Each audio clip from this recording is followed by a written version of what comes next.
Bienvenidos de vuelta. En este vídeo nos sumergiremos en el fascinante mundo de la mitología griega. Como siempre, déjenme saber desde dónde en el mundo están escuchando. Pónganse cómodos, acomódense. Y comencemos. El principio, caos y creación. En el principio, no había Olimpo, no había tierra, no había mar, no había cielo, solo había caos. Y el caos no era el tipo de caos que las lenguas modernas describen. Desorden, confusión, frenesí. Era más antiguo que el lenguaje mismo. El caos era un vacío bostezante. Una nada que se abría sin forma ni dirección. No era malvado, ni bueno, ni siquiera neutral. Simplemente era. De esa antigua nada surgieron los primeros movimientos de la existencia. Gea, la tierra, vasta, inquebrantable, Tártaro, el abismo bajo la tierra, oscuro y temible, y Eros, la fuerza del amor y el deseo, el agente vinculante de toda creación futura. Estos no eran dioses como los pensamos, todavía no, sino verdades elementales dadas a la forma. Luego vino Nyx, la noche, vestida en una sombra tan espesa que incluso el caos retrocedió. Fue seguida por Erebo, la oscuridad del inframundo, quien moraría junto a ella en ese silencio temprano. De la unión de la noche y la oscuridad nació Éter, el aire puro superior respirado por los dioses, y Hemera, el día, quien desde el principio estaba destinada a perseguir a su madre, interminablemente a través del cielo. Así, el ciclo de la noche y el día nació, no a través de la ciencia, sino a través del mito, a través de una familia de extraños titanes invisibles que encendían y oscurecían el cielo. Con cada hora que pasaba, Gea, la tierra misma, no permaneció ociosa, era paciente y fértil, y de su propio cuerpo trajo a Urano, el cielo, vasto y sembrado de estrellas. Él era tanto su hijo como su consorte, y cuando se arqueó sobre ella, extendiéndose a través de los cielos, el mundo encontró su primera forma. Un cielo abovedado sobre un plano amplio e interminable. Gea también dio a luz a las montañas, altas y salvajes, y a Ponto, el mar, quien surgía con voluntad propia, antes de que barcos o monstruos marinos tocaran sus aguas, juntos. Tierra y cielo se convirtieron en la primera gran pareja, y su unión trajo a los titanes, la primera generación de seres poderosos, que gobernarían el cosmos, mucho antes de que Zeus y su estirpe se elevaran al poder, los 12 titanes. Hubo 12 titanes en total, 6 hijos y 6 hijas, cada uno vasto y elemental por derecho propio. Océano, el río que rodea el mundo, Hiperión, el señor de la luz, Seo, el inquisidor, Crío, el portador de constelaciones, Jápeto, el ancestro de los hombres, y Cronos, el más joven y más astuto. Entre las hijas estaban Tea, madre resplandeciente del sol y la luna; Bebea, futura madre de dioses; Temis, encarnación de la ley divina; Mnemósine, la memoria de todas las cosas; Febe, la radiante; y Tetis, el mar nutritivo. Pero el vientre de Gea no había terminado con ellos. También dio a luz a hijos monstruosos, seres de fuerza y terror. Primero vinieron los cíclopes, Brontes, Estéropes y Arges, cada uno con un solo ojo ardiendo, como una fragua en el centro de su frente. Eran los severos del relámpago, fuertes y simples, y no temían a ningún dios ni gigante. Luego vinieron los hecatónquiros, los de 100 manos, cada uno de ellos enorme y terrible de contemplar, con 50 cabezas y 100 brazos cada uno, capaces de agitar las fundaciones mismas del mundo. Cuando se enfurecían, Urano, aunque señor del cielo, tembló ante la vista de estos vástagos monstruosos. Avergonzado y asustado por su fuerza grotesca, los forzó de vuelta al vientre de Gea, a las profundidades de la tierra misma, y los selló allí, ocultos bajo capas de roca y pesar. Gea gimió bajo su peso. La tierra, una vez orgullosa y nutricia, ahora sufría con cada respiración. Fue en este dolor que comenzó a conspirar, pero esa es una historia para otro momento. Por ahora, recuerden esto: en la era más antigua, antes de la ley o la justicia, antes de la espada o el arado, el mundo fue hecho no con manos, sino con fuerza y unión y pesar. El caos dio nacimiento a las primeras formas, pero fue Gea, la gran madre, quien les dio tierra sobre la cual pararse, la traición de Cronos. La unión de Gea y Urano, tierra y cielo, fue el primer gran matrimonio del cosmos, No fue un matrimonio de altares o testigos, sino de necesidad y naturaleza. El cielo se extendió sobre la tierra, sosteniéndola firmemente, presionándola bajo su cuerpo sembrado de estrellas, noche tras noche. De su unión vinieron los titanes y otros poderosos vástagos. Pero también una pena profunda y creciente, porque Urano, aunque orgulloso y vasto, era un padre celoso y temeroso. Veía en los hijos monstruosos que Gea daba a luz, no fuerza, sino una amenaza a su dominio. Miró a los cíclopes y a los gigantes de 100 manos con repulsión, no con asombro, y con juicio rápido y cruel. Los empujó de vuelta al vientre de Gea, profundo en el vientre de la tierra, donde ninguna luz alcanzaba y ninguna voz podía hacer eco. Gea gimió bajo su peso. No era solo la agonía de llevarlos dentro de ella otra vez, sino la traición de su consorte, del cielo, quien debería haber apreciado a sus hijos como ella lo hacía, noche tras noche. Urano descendía sobre ella, presionando los cielos para encontrarse con la tierra, ciego a su dolor, sordo a su pesar. Ya no podía soportarlo más, y así, de su propia carne, forjó un arma. No de bronce ni hierro, pues tales cosas aún no habían sido soñadas, sino una gran hoz de pedernal inflexible, dentada como la verdad y afilada como la venganza. Luego fue a sus hijos titanes, los primogénitos y más poderosos entre sus hijos, y expuso su sufrimiento. «Vuestro padre me ha agraviado», dijo ella, «ha enjaulado a vuestros hermanos. Ha silenciado el vientre que os dio a luz. ¿Quién entre vosotros me ayudará?». Uno por uno se alejaron, temerosos del poder de su padre. Solo Cronos, el más joven, el más astuto, el de ojos vigilantes y corazón paciente, dio un paso adelante. «Yo lo haré», dijo, «dame la hoja». Así que Gea preparó la trampa. Esperó a que Urano descendiera, como siempre lo hacía, acostándose sobre ella en la oscuridad, y desde las sombras, Cronos saltó, con mano firme y sin vacilación. Bajó la hoz sobre su padre. El cielo se estremeció con el grito de Urano, mientras la hoja mordía profundo, cortando la fuente de su poder. Cronos arrojó la carne ensangrentada al mar, y de la espuma carmesí que se elevó sobre las olas, algo nuevo nació. Una figura de belleza imposible, terrible e irresistible en igual medida. De esa espuma blanca vino Afrodita, diosa del amor y el deseo, quien más tarde causaría que reyes cayeran y que imperios ardieran. Pisó tierra en Chipre, radiante y serena, intocada por la violencia de su origen. Pero la venganza de Gea no terminó con sangre. De las gotas que cayeron sobre la tierra, surgieron otros seres, las furias, envueltas en sombra y venganza, quienes perseguirían a los quebrantadores de juramentos y asesinos de parientes, hasta el fin de los días. Los gigantes, quienes con el tiempo se levantarían contra los propios dioses, y las Melíades, ninfas de los fresnos, guardianas de lo salvaje y los viejos caminos. Urano, herido y destronado, se desvaneció en los cielos, dejando el mundo a sus hijos, antes de huir. Se dice que habló una maldición final, una que resonaría a través del tiempo como una campana. «Así como yo fui derrocado por mi hijo, así también él será derrocado por el suyo». No era una profecía que él inventó, sino una verdad que Gea ya había susurrado. Y Cronos la escuchó bien, tomó el trono del cielo y se envolvió en poder. Pero desde el momento en que lo agarró, comenzó a temer lo que su padre había advertido. Así terminó el reinado de Urano, el primer rey del cosmos, y comenzó la era de los titanes. Sin embargo, ya en el vientre del tiempo, la siguiente tormenta se estaba gestando, la era de Cronos, con Urano derribado, y el cielo ya no presionado tan firmemente sobre la tierra. El mundo respiró de nuevo. Los titanes, liberados del yugo de su padre, ahora se erguían altos bajo los cielos, y Cronos, el más joven y astuto entre ellos, reclamó el dominio sobre todos. No era un dios de caos o crueldad, como su padre había sido al final, pero gobernaba con un corazón cauteloso y desconfiado. La hoz que había usado para derribar a Urano permaneció oculta, enterrada en la tierra o arrojada al mar, su hoja recordada, pero invisible, como un pecado secreto.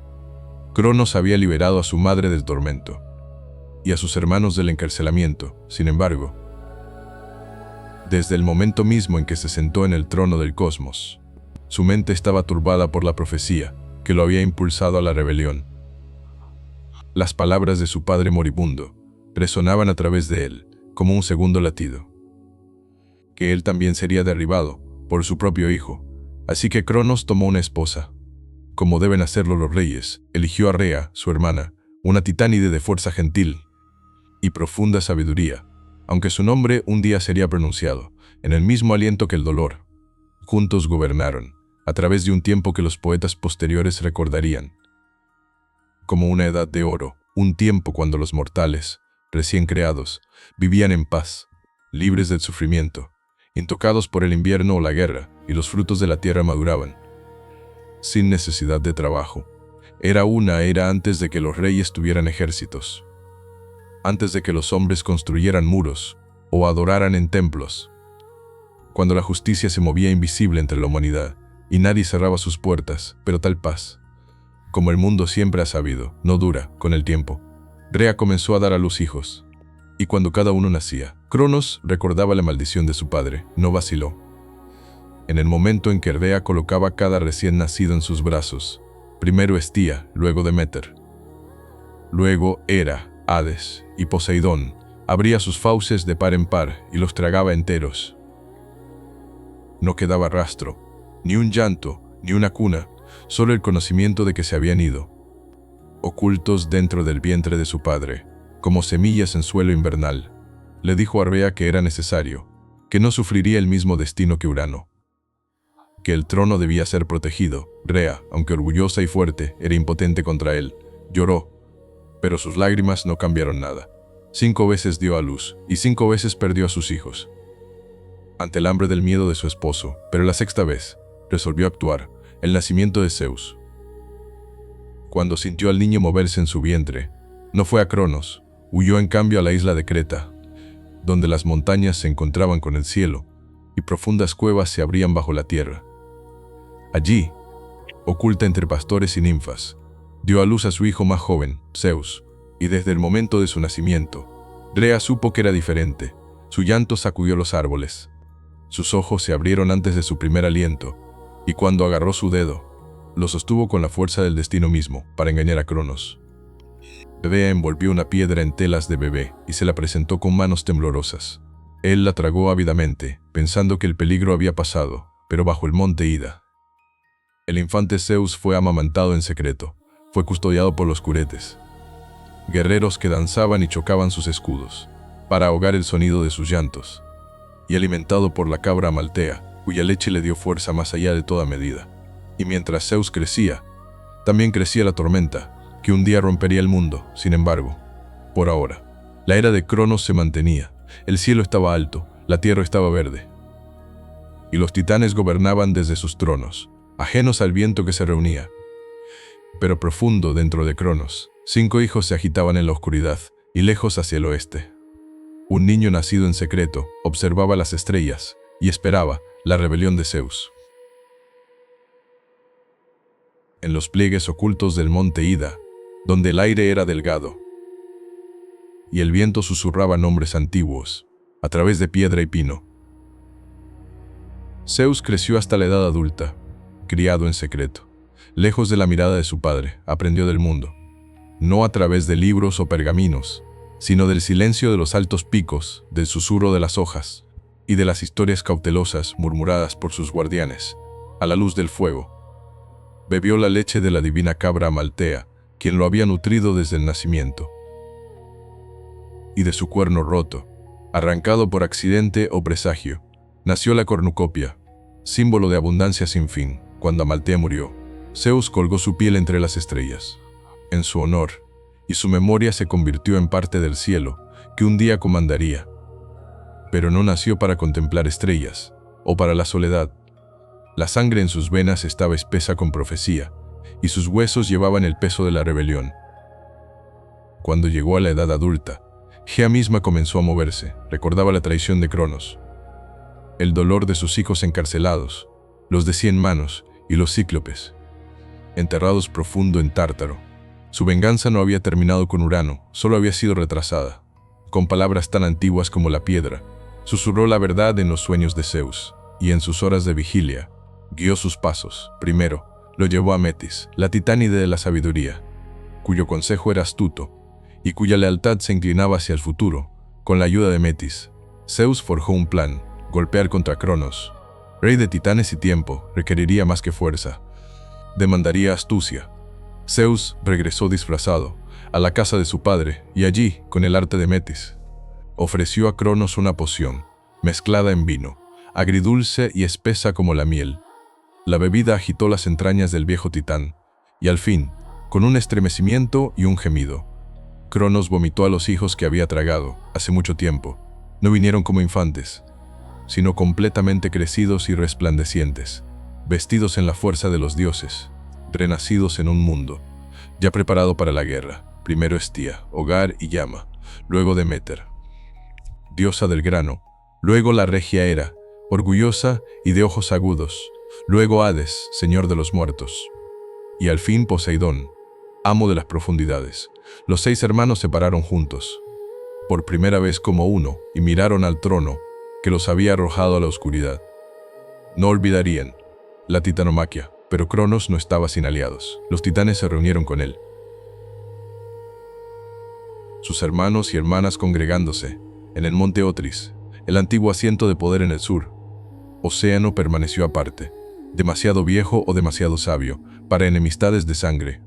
Pero los otros, Seo, Crio, Hiperión, Jábeto, tomaron las armas. Así comenzó la guerra, que los poetas llamaron titanomaquia, el choque de titanes y olímpicos. Una guerra que se desgarró a través de los cielos y dividió la tierra hasta su núcleo. Durante 10 años, la batalla rugió sin fin. El cielo se oscureció con tormenta y humo.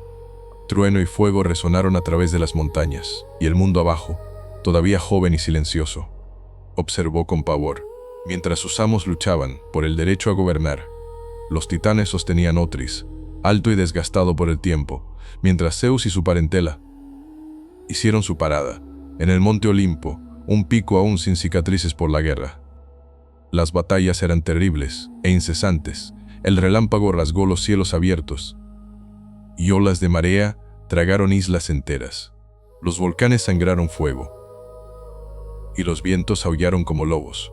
A veces la guerra parecía interminable.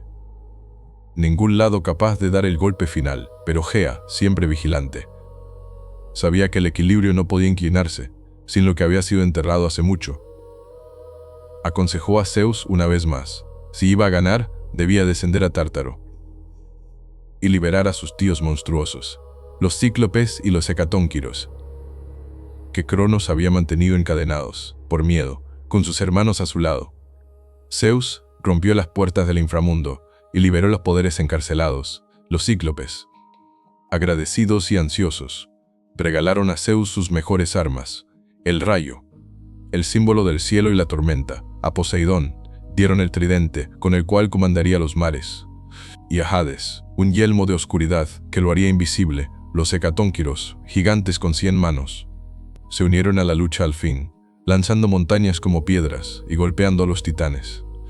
Con la furia de cosas antiguas, desatadas, con estos aliados, la marea cambió. Los olímpicos presionaron hacia adelante, con una furia que ningún titán podía igualar. Cronos, orgulloso e inquebrantable, luchó hasta el último, pero la profecía, como siempre, se desarrolló sin piedad. Los titanes cayeron, uno por uno fueron expulsados, arrojados de los lugares altos de la tierra. Zeus no los mató, los encarceló, como su padre había hecho antes. Profundo en Tártaro fueron arrojados, atados en cadenas, forjadas por los de 100 manos, detrás de puertas de bronce que nunca se oxidarían ni romperían. Solo unos pocos escaparon ese destino: Prometeo y Epimeteo, quienes se habían aliado con los dioses, y Temis, quien previó la justicia de su gobierno. Así terminó el reinado de los titanes. El cielo se despejó, y el mundo, marcado por fuego y guerra, comenzó a sanar. El trono pasó a Zeus, no por derecho de nacimiento, sino por poder y sabiduría. Y destino cumplido. Sin embargo, incluso cuando reclamó los cielos, la sombra de la maldición de Cronos persistió detrás de él, como el eco de una vieja canción. Porque el poder, una vez tomado, siempre debe ser vigilado, y ningún gobernante, dios o mortal, se sienta seguro para siempre. La división del mundo. Cuando la guerra terminó, y el mundo yacía quieto bajo el cielo una vez más. Los victoriosos se pararon. En medio de los escombros de la creación, los titanes estaban encadenados. En las profundidades de Tártaro, sus gemidos tragados por ese abismo negro, del cual ningún eco regresaba. El viejo orden había sido roto, pero con la tormenta de guerra terminada, los dioses enfrentaron un nuevo desafío. Quizás mayor que cualquier batalla, gobernar, porque la conquista puede ganarse con fuego y furia. Pero gobernar demanda juicio, paciencia y división. El mundo era amplio y salvaje, lleno de poderes tanto conocidos como aún sin nombre. No podía ser sostenido por uno solo. Zeus, el mayor entre los dioses, ahora nacido de nuevo, se paró en el centro de esta nueva era. Aunque no el primogénito, era primero en poder, primero en astucia y primero en moverse, cuando la acción se demandaba, pero las viejas leyes, no talladas en piedra, sino en los huesos del cosmos mismo, no le otorgaban dominio exclusivo. Tenía 2 hermanos, ambos templados por la guerra y hechos fuertes por derecho propio: Poseidón, quien había conducido el mar a espuma en su ira, y Hades, quien había llevado el yelmo de oscuridad, y se movió invisible, a través de campo de batalla y caverna, por igual. Ellos también habían derramado sangre, tomado riesgos, y sufrido pérdida. El trono del cosmos no podía pertenecer solo a Zeus, no fuera que las semillas de guerra fueran sembradas de nuevo, esta vez entre hermanos. Y así los 3 se reunieron, Zeus, Poseidón, Hades, y echaron suertes, para dividir los reinos del mundo, no a través de disputas o fuerza, sino por el destino mismo. Cayeron los dados. Este no era un juego de niños, el lanzamiento de suertes era sagrado. Guiado por el mismo poder que había hablado a través de los susurros de Gea, y moldeado el curso de la titanomaquia, arrojaron los huesos y esperaron. Cuando aterrizaron, el mundo fue dividido en 3 grandes dominios. A Zeus cayó el cielo, los amplios cielos, el aire entre estrellas y picos. Se convirtió en señor del trueno y la lluvia, amo de tormenta y nube, y el rey indiscutido del Olimpo. Su voz resonaría en truenos, su furia ardería en relámpagos, y el águila se convirtió en su heraldo, volando alto sobre todos. A Poseidón cayó el mar, profundo e inquieto, lleno de misterio y monstruos. Tomó los océanos, los ríos, y cada manantial que borboteaba de la tierra. Con su tridente podía destrozar acantilados y agitar las mareas. A furia o calma, bajo las olas, construyó un palacio de coral y oro, y allí gobernó, no solo sobre peces y corriente, sino sobre criaturas más antiguas que el tiempo, serpientes marinas, leviatanes y cosas cuyos nombres nunca habían sido pronunciados en voz alta.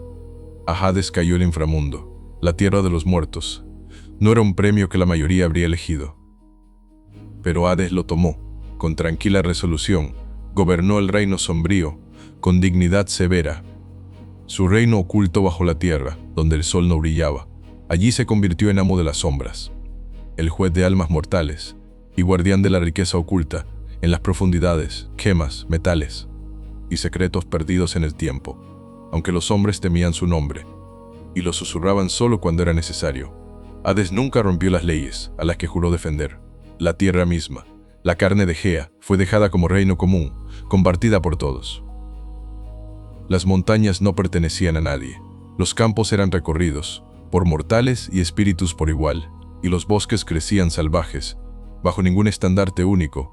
Era un reino intermedio, donde los dioses podían caminar y los mortales podían verlos, pero también donde la ambición fermentaba y donde el destino continuaría trabajando.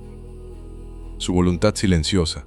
Así el mundo fue ordenado: cielo, mar e inframundo, los 3 hermanos, ahora reyes en sus propios reinos, juraron no hacer guerra entre ellos mismos. No fuera que el mundo se rompiera, de nuevo, construyeron sus tronos y reunieron a sus seguidores. El Olimpo y los nuevos dioses, en el monte Olimpo, alto sobre las nubes. Zeus convocó a los dioses al consejo. Allí, junto a él, estaban sus hermanas: Hera, orgullosa y afilada, como hielo invernal; Deméter, cuyos pasos despertaban la primavera; y Hestía, siempre ardiendo, en el hogar de cada casa. Y otros vinieron, nuevos y viejos: Atenea, nacida de sabiduría y guerra; Apolo, dorado y de vista lejana; Artemisa, silenciosa y veloz; Ares, de manos sangrientas, Hermes, rápido de pie y mente, Hefesto, cojeando, pero brillante, y Afrodita, cuya sonrisa podía desenredar reyes. Era el comienzo de una nueva era, la era del Olimpo. Pero aunque los tronos habían sido establecidos y los reinos divididos, el mundo no permanecería quieto por mucho tiempo. Los dioses, por todo su poder, no eran inmunes al orgullo, ni al amor, ni a la ira, y los mortales, que ahora comenzaban a elevarse a través de las tierras, traerían sus propias historias, sus propias guerras y su propia parte de pena. Los cielos habían sido ganados, pero la paz nunca es simple. Cuando los dioses se sientan en el trono, Prometeo y la creación del hombre. Mucho antes de que los hombres levantaran ciudades de mármol o tallaran sus oraciones en piedra, no había humanos sobre la tierra. Los dioses gobernaban solos, sus cortes altas en el Olimpo, sus dominios vastos y variados. El mundo bajo ellos era verde y salvaje, rebosante de bestias y montañas silenciosas. Pero no había manos para labrar el suelo, no había voces para cantar a las estrellas, no había fuego para calentar la noche. Fue Prometeo, un titán de sangre antigua, quien primero imaginó la forma del hombre. No era amigo de Cronos, ni fue contado entre aquellos encadenados en Tártaro. Durante la guerra de los titanes, Prometeo se había aliado con Zeus, no por amor o lealtad, sino por previsión, porque llevaba el don de la profecía y sabía hacia dónde rompería la tormenta. El nombre de Prometeo significaba previsión, y le convenía. Era hermano de Epimeteo, cuyo nombre significaba reflexión tardía, y nunca fue un par de hermanos, más diferente, donde Epimeteo actuaba con prisa y se arrepentía con calma. Prometeo veía más lejos, pensaba más tiempo, y cuestionaba la justicia de cada decreto, incluso aquellos emitidos por el rey de los dioses mismo. Caminaba la línea entre titán y olímpico, viejo mundo y nuevo, una criatura de razón, en un cosmos gobernado por pasión y poder. Fue él quien primero moldeó a la humanidad. Algunos dicen que los esculpió de arcilla, junto a las orillas de un río, sus dedos alisando el barro, en extremidades, su aliento dándoles vida. Otros afirman que los moldeó a imagen de los dioses, erguidos y pensativos, dotados con la chispa de la invención. Pero como sea que sucediera, los primeros hombres fueron hechos, y eran débiles, suaves de piel, lentos de pie, sin garras, sin colmillos, y careciendo tanto de pelaje como de fuego. Estaban desnudos bajo el cielo, temblando en invierno, indefensos contra las bestias del mundo. Prometeo los miró y se compadeció. Fue al Olimpo y pidió que al hombre se le diera un regalo, algo para ayudarlos a sobrevivir, algo para elevarlos por encima del nivel de animales. Pero Zeus se negó. Veía en los mortales no promesa, sino peligro. El dios rey acababa de tomar su trono y era cauteloso, de nuevas fuerzas, elevándose debajo de él. Que vivan, dijo, pero que teman, que conozcan su lugar bajo los dioses. El fuego, declaró, era privilegio de inmortales, la llama del hogar de Hestia, el rayo de Zeus, la fragua de Hefesto. Estos no eran para manos mortales, pero Prometeo, terco y justo, no cedió en secreto.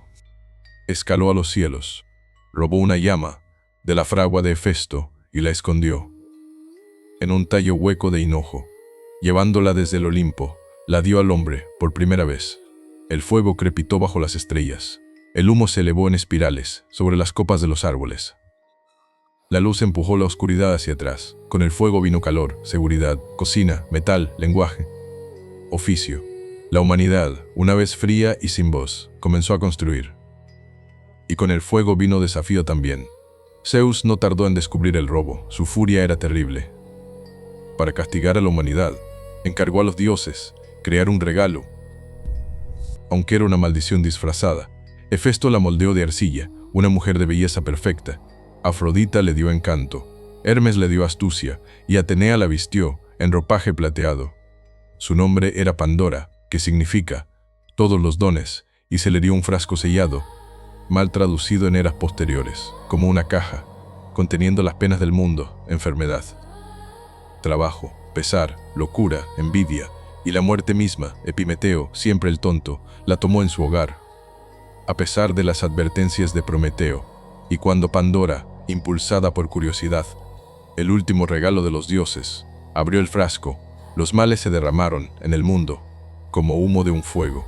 Demasiado tiempo confinado, la humanidad, que había conocido paz, en su breve juventud dorada, ahora se encontró casada por el destino. El hambre royó sus vientres, la guerra los desangró, la edad encorvó sus espaldas, solo la esperanza permaneció. Dentro del frasco, algunos dicen por accidente, otros dicen por diseño, una luz parpadeante, en medio de la penumbra. Pero el castigo de Prometeo aún no había llegado. Por el crimen de desafiar al Olimpo, Zeus ordenó que fuera encadenado a una montaña. En el borde del mundo, algunos dicen el Cáucaso, otros dicen un lugar perdido en el mito. Allí fue atado, en cadenas adamantinas, irrompibles y eternas. Cada día, un águila, nacida de Tifón, o enviada por Zeus, descendería y se alimentaría de su hígado. Cada noche volvería a crecer. Y cada mañana, el tormento comenzaría de nuevo. Era inmortal, y así el sufrimiento no podía matarlo. Lo soportó por generaciones, mucho después de que reinos se elevaran y cayeran, mucho después de que los hombres olvidaran a los dioses que los hicieron, y, sin embargo, incluso en cadenas, Prometeo no se arrepintió. Conocía un secreto, una verdad que Zeus temía, por encima de todo, que un día, el rey de los dioses caería, no por espada o rebelión, sino por su propia semilla. Era este conocimiento el que protegía a Prometeo, porque Zeus no podía destruirlo sin primero descubrir el nombre de la mujer que daría a luz su perdición. Así que el titán esperó, atado, pero sin doblegarse, mientras los hombres encendían fuegos en la oscuridad y contaban historias del que se había atrevido a robar de los dioses la división del mundo. Cuando la guerra terminó y el mundo yacía quieto bajo el cielo una vez más, los victoriosos se pararon en medio de los escombros de la creación. Los titanes estaban encadenados en las profundidades de Tártaro, sus gemidos tragados por ese abismo negro, del cual ningún eco regresaba. El viejo orden había sido roto, pero con la tormenta de guerra terminada, los dioses enfrentaron un nuevo desafío, quizás mayor que cualquier batalla: gobernar. Porque la conquista puede ganarse con fuego y furia, pero gobernar demanda juicio, paciencia y división. El mundo era amplio y salvaje, lleno de poderes tanto conocidos como aún sin nombre. No podía ser sostenido por uno solo. Zeus, el mayor entre los dioses, ahora nacido de nuevo, se paró en el centro de esta nueva era. Aunque no el primogénito, era primero en poder, primero en astucia y primero en moverse cuando la acción se demandaba. Pero las viejas leyes, no talladas en piedra, sino en los huesos del cosmos mismo, no le otorgaban dominio exclusivo. Tenía 2 hermanos, ambos templados por la guerra y hechos fuertes por derecho propio: Poseidón, quien había conducido el mar a espuma en su ira, y Hades, quien había llevado el yelmo de oscuridad y se movió invisible a través de campo de batalla y caverna por igual. Ellos también habían derramado sangre, tomado riesgos y sufrido pérdida. El trono del cosmos no podía pertenecer solo a Zeus, no fuera que las semillas de guerra fueran sembradas de nuevo, esta vez entre hermanos. Y así los 3 se reunieron, Zeus, Poseidón, Hades, y echaron suertes para dividir los reinos del mundo, no a través de disputas o fuerza, sino por el destino mismo. Cayeron los dados. Este no era un juego de niños, el lanzamiento de suertes era sagrado, guiado por el mismo poder que había hablado a través de los susurros de Gea y moldeado el curso de la titanomaquia. Arrojaron los huesos y esperaron. Cuando aterrizaron, el mundo fue dividido en 3 grandes dominios. A Zeus cayó el cielo, los amplios cielos. El aire entre estrellas y picos se convirtió en señor del trueno y la lluvia, amo de tormenta y nube, y el rey indiscutido del Olimpo. Su voz resonaría en truenos, su furia ardería en relámpagos, y el águila se convirtió en su heraldo, volando alto sobre todos. A Poseidón cayó el mar, profundo e inquieto, lleno de misterio y monstruos. Tomó los océanos, los ríos y cada manantial que borboteaba de la tierra. Con su tridente, podía destrozar acantilados y agitar las mareas, a furia o calma, bajo las olas. Construyó un palacio, de coral y oro, y allí gobernó, no solo sobre peces y corriente, sino sobre criaturas más antiguas que el tiempo, serpientes marinas, leviatanes y cosas cuyos nombres nunca habían sido pronunciados en voz alta. A Hades cayó el inframundo, la tierra de los muertos. No era un premio que la mayoría habría elegido. Pero Hades lo tomó, con tranquila resolución. Gobernó el reino sombrío, con dignidad severa. Su reino oculto bajo la tierra, donde el sol no brillaba. Allí se convirtió en amo de las sombras. El juez de almas mortales, y guardián de la riqueza oculta en las profundidades, gemas, metales y secretos perdidos en el tiempo, aunque los hombres temían su nombre y lo susurraban solo cuando era necesario. Hades nunca rompió las leyes, a las que juró defender. La tierra misma, la carne de Gea, fue dejada como reino común, compartida por todos. Las montañas no pertenecían a nadie. Los campos eran recorridos por mortales y espíritus por igual, y los bosques crecían salvajes, bajo ningún estandarte único. Era un reino intermedio, donde los dioses podían caminar y los mortales podían verlos, pero también donde la ambición fermentaba y donde el destino continuaría trabajando. Su voluntad silenciosa, así el mundo fue ordenado, cielo, mar e inframundo, los tres hermanos, ahora reyes en sus propios reinos, juraron no hacer guerra entre ellos mismos. No fuera que el mundo se rompiera, de nuevo, construyeron sus tronos y reunieron a sus seguidores. El Olimpo y los nuevos dioses, en el monte Olimpo, alto sobre las nubes. Zeus convocó a los dioses al consejo. Allí, junto a él, estaban sus hermanas, Hera, orgullosa y afilada, como hielo invernal, Deméter, cuyos pasos despertaban la primavera, y Estía, siempre ardiendo, en el hogar de cada casa, y otros vinieron, nuevos y viejos, Atenea, nacida de sabiduría y guerra, Apolo, dorado y de vista lejana, Artemisa, silenciosa y veloz, Ares, de manos sangrientas, Hermes, rápido de pie y mente, Hefesto, cojeando, pero brillante, y Afrodita, cuya sonrisa podía desenredar reyes. Era el comienzo de una nueva era, la era del Olimpo. Pero aunque los tronos habían sido establecidos y los reinos divididos, el mundo no permanecería quieto por mucho tiempo. Los dioses, por todo su poder, no eran inmunes al orgullo, ni al amor, ni a la ira, y los mortales, que ahora comenzaban a elevarse a través de las tierras, traerían sus propias historias, sus propias guerras y su propia parte de pena. Los cielos habían sido ganados, pero la paz nunca es simple. Cuando los dioses se sientan en el trono, Prometeo y la creación del hombre. Mucho antes de que los hombres levantaran ciudades de mármol o tallaran sus oraciones en piedra, no había humanos sobre la tierra. Los dioses gobernaban solos, sus cortes altas en el Olimpo, sus dominios vastos y variados. El mundo bajo ellos era verde y salvaje, rebosante de bestias y montañas silenciosas, pero no había manos para labrar el suelo. No había voces para cantar a las estrellas. No había fuego para calentar la noche. Fue Prometeo, un titán de sangre antigua, quien primero imaginó la forma del hombre. No era amigo de Cronos, ni fue contado entre aquellos encadenados en Tártaro. Durante la guerra de los titanes, Prometeo se había aliado con Zeus, no por amor o lealtad, sino por previsión, porque llevaba el don de la profecía y sabía hacia dónde rompería la tormenta.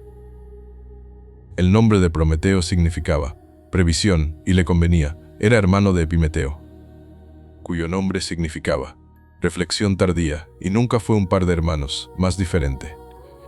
Donde Epimeteo actuaba con prisa y se arrepentía con calma, Prometeo veía más lejos, pensaba más tiempo y cuestionaba la justicia de cada decreto, incluso aquellos emitidos por el rey de los dioses mismo. Caminaba la línea entre titán y olímpico, viejo mundo y nuevo, una criatura de razón en un cosmos gobernado por pasión y poder.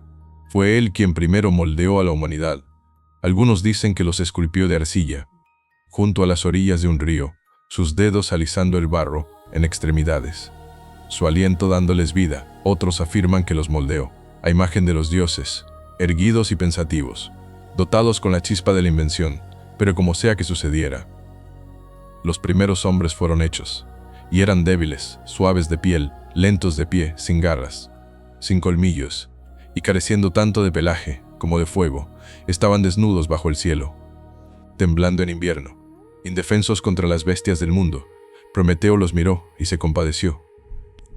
Fue al Olimpo y pidió que al hombre se le diera un regalo, algo para ayudarlos a sobrevivir, algo para elevarlos por encima del nivel de animales. Pero Zeus se negó, veía en los mortales no promesa, sino peligro. El dios rey acababa de tomar su trono y era cauteloso, de nuevas fuerzas. Elevándose debajo de él, que vivan, dijo, pero que teman, que conozcan su lugar bajo los dioses. El fuego, declaró, era privilegio de inmortales, la llama del hogar de Hestia, el rayo de Zeus, la fragua de Hefesto. Estos no eran para manos mortales, pero Prometeo, terco y justo, no cedió. En secreto, escaló a los cielos, robó una llama de la fragua de Hefesto y la escondió en un tallo hueco de hinojo. Llevándola desde el Olimpo, la dio al hombre por primera vez. El fuego crepitó bajo las estrellas. El humo se elevó en espirales sobre las copas de los árboles. La luz empujó la oscuridad hacia atrás. Con el fuego vino calor, seguridad, cocina, metal, lenguaje, oficio. La humanidad, una vez fría y sin voz, comenzó a construir. Y con el fuego vino desafío también, Pandora y el castigo. Zeus no tardó en descubrir el robo. Su furia era terrible. Para castigar a la humanidad, encargó a los dioses crear un regalo.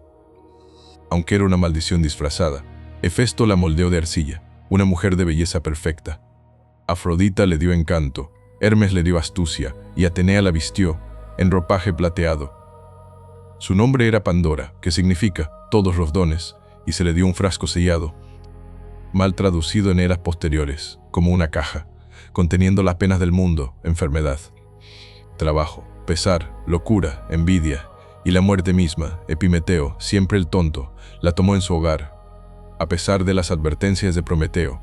Y cuando Pandora, impulsada por curiosidad, el último regalo de los dioses, abrió el frasco, los males se derramaron en el mundo como humo de un fuego. Demasiado tiempo confinado, la humanidad, que había conocido paz en su breve juventud dorada, ahora se encontró casada por el destino. El hambre royó sus vientres, la guerra los desangró, la edad encorvó sus espaldas. Solo la esperanza permaneció dentro del frasco. Algunos dicen por accidente, otros dicen por diseño, una luz parpadeante en medio de la penumbra. Pero el castigo de Prometeo aún no había llegado. Por el crimen de desafiar al Olimpo, Zeus ordenó que fuera encadenado a una montaña en el borde del mundo. Algunos dicen el Cáucaso, otros dicen un lugar perdido en el mito. Allí fue atado, en cadenas adamantinas, irrompibles y eternas. Cada día, un águila descendería y se alimentaría de su hígado. Cada noche volvería a crecer, y cada mañana el tormento comenzaría de nuevo. Era inmortal, y así el sufrimiento no podía matarlo. Lo soportó por generaciones, mucho después de que reinos se elevaran y cayeran, mucho después de que los hombres olvidaran a los dioses que los hicieron, y sin embargo, incluso en cadenas, Prometeo no se arrepintió. Conocía un secreto, una verdad que Zeus temía, por encima de todo, que un día el rey de los dioses caería, no por espada o rebelión, sino por su propia semilla. Era este conocimiento el que protegía a Prometeo, porque Zeus no podía destruirlo sin primero descubrir el nombre de la mujer, que daría a luz su perdición.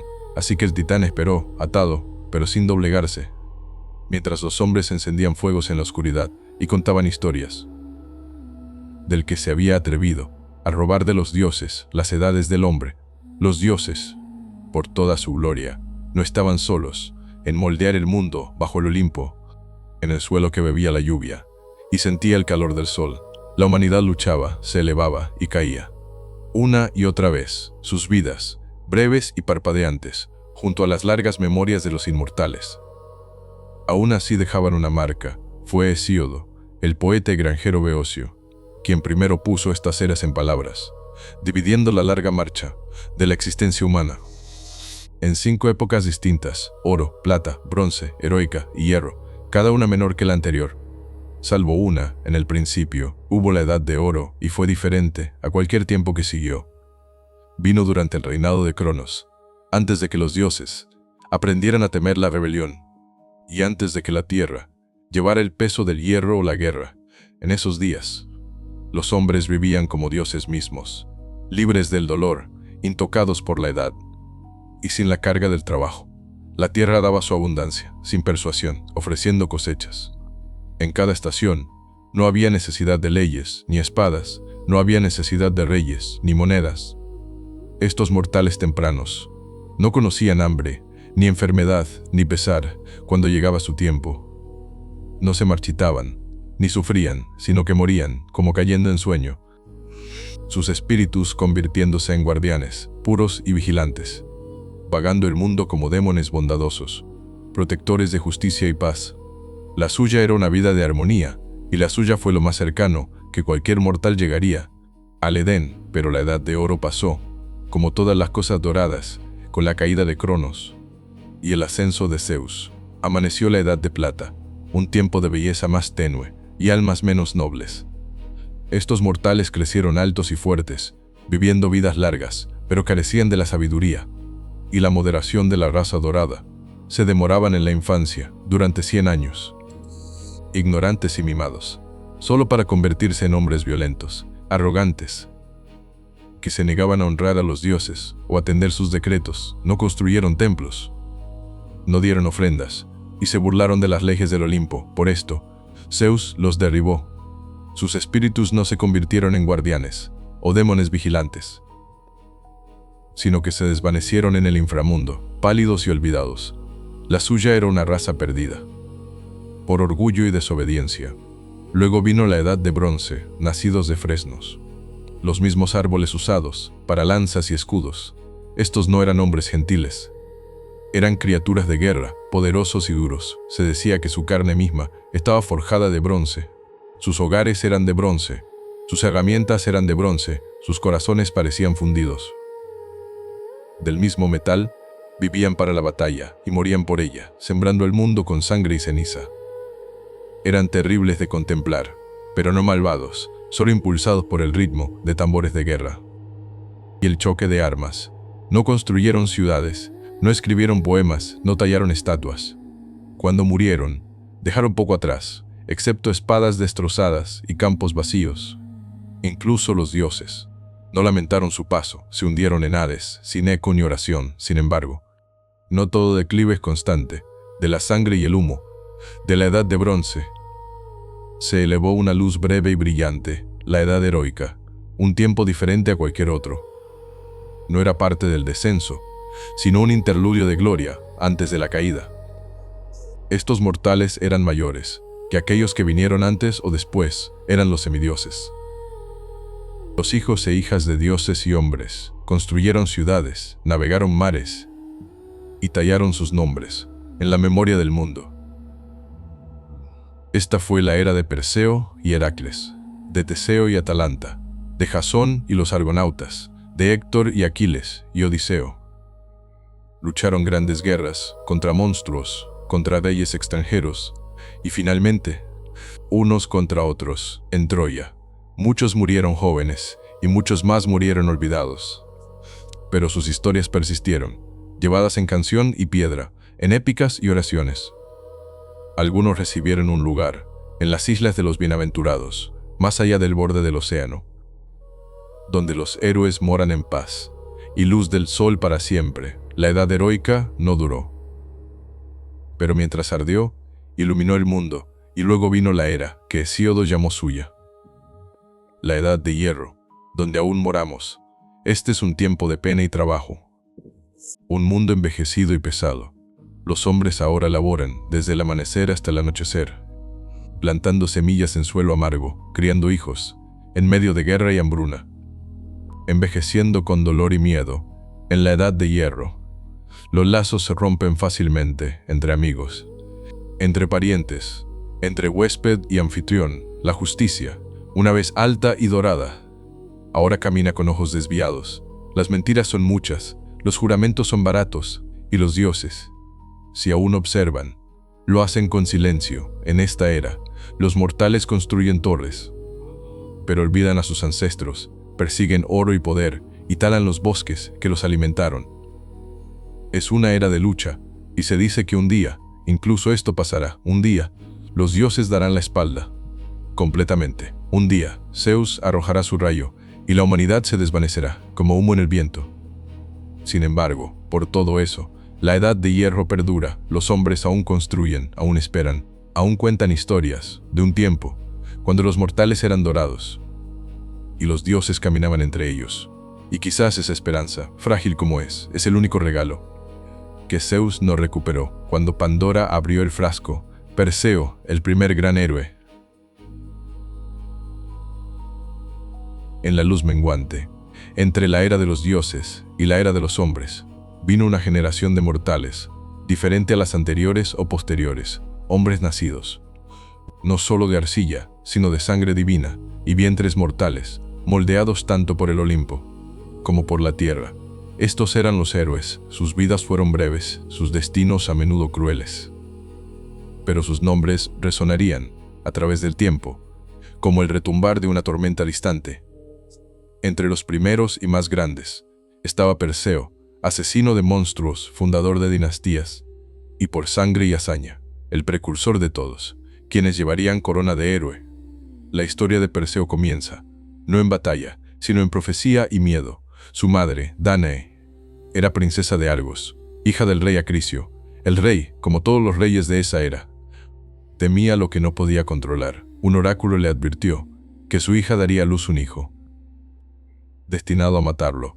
Tales profecías en el mito, como en la vida, no pueden ser sobornadas ni razonadas.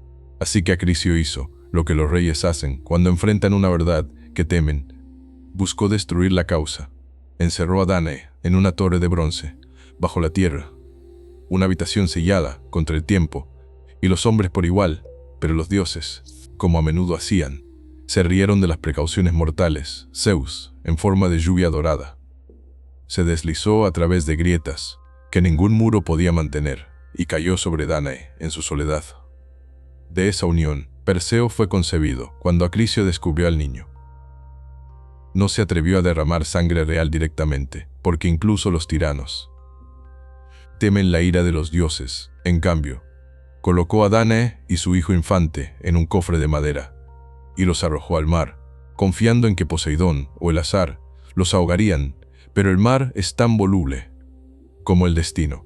El cofre no se hundió, sino que flotó a través de las olas color vino oscuro, hasta la isla de Serifos, donde un humilde pescador, llamado Dictis, los sacó a tierra. Los acogió, crió a Perseo como propio, y con el tiempo, el niño creció alto y fuerte, con el porte de reyes y los ojos de tormentas.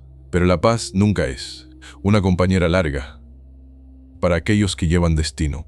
El gobernante de Serifos, el rey Polidectes, se fijó en la belleza de Dánae y la deseó. Perseo, crecido hasta la adultez, se paró entre su madre y el rey, un muro de desafío. Polidectes, incapaz de golpear al hijo, sin deshonrarse, eligió astucia sobre fuerza, anunció un falso matrimonio y exigió que todos los hombres de la isla le ofrecieran un regalo. Perseo, sin oro ni caballos, se jactó de que en cambio traería al rey un premio mayor, la cabeza de Medusa, la gorgona mortal, cuya mirada podía convertir carne en piedra.